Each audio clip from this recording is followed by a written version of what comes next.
because they won't give me a second test. I had the classic symptoms. I started off with a fever. I had a mild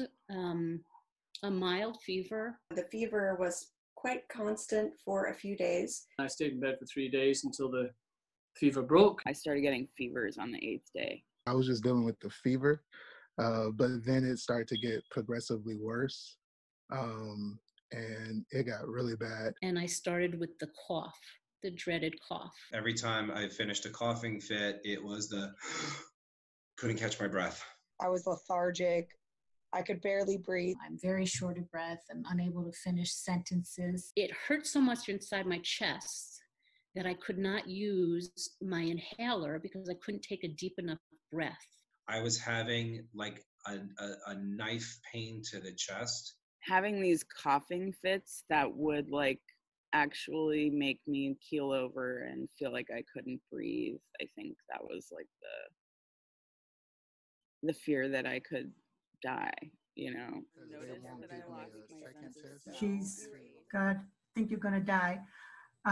It was not a pleasant experience. To not be able to hug your child, to not be able to invite him into your home, just the devastation of the world that we now live in kind of hits. There is, at this point, a very small percentage that does die. So, I mean, was I going to be part of that percentage? The shortness of breath, that was really scary to me.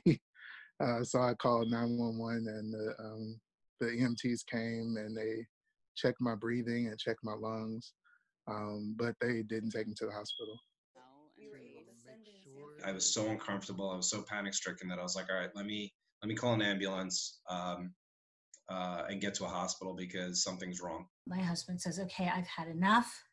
I am taking you to the hospital that you work at to get care. Suddenly on the Wednesday, I just collapsed really, and I had to be taken into hospital. And after, 12 hours or so, they did the test, and much to my surprise, I had the virus. And so then I went to a testing center, I got tested, and then I found out I tested positive, and it's just kind of been a roller coaster ever since. They stuck a swab up my nasal, very deep inside of it, and took a swab, and that was it. They told me to drive away. I had to lie about some things.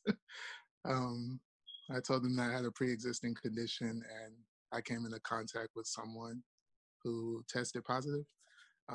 That wasn't true, but I really wanted to get tested and they wouldn't test me.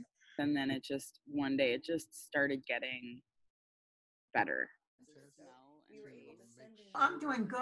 I mean, I'm back to cooking and cleaning and exercising some. And now I'm able to do things like donate my antibodies for research studies, which is very nice. So I do feel very lucky that I was able to get tested.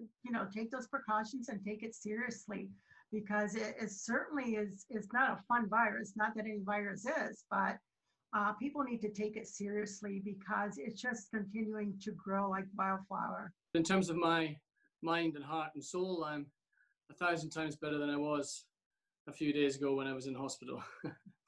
It's just, it's like coming from a black and white movie into a full color one.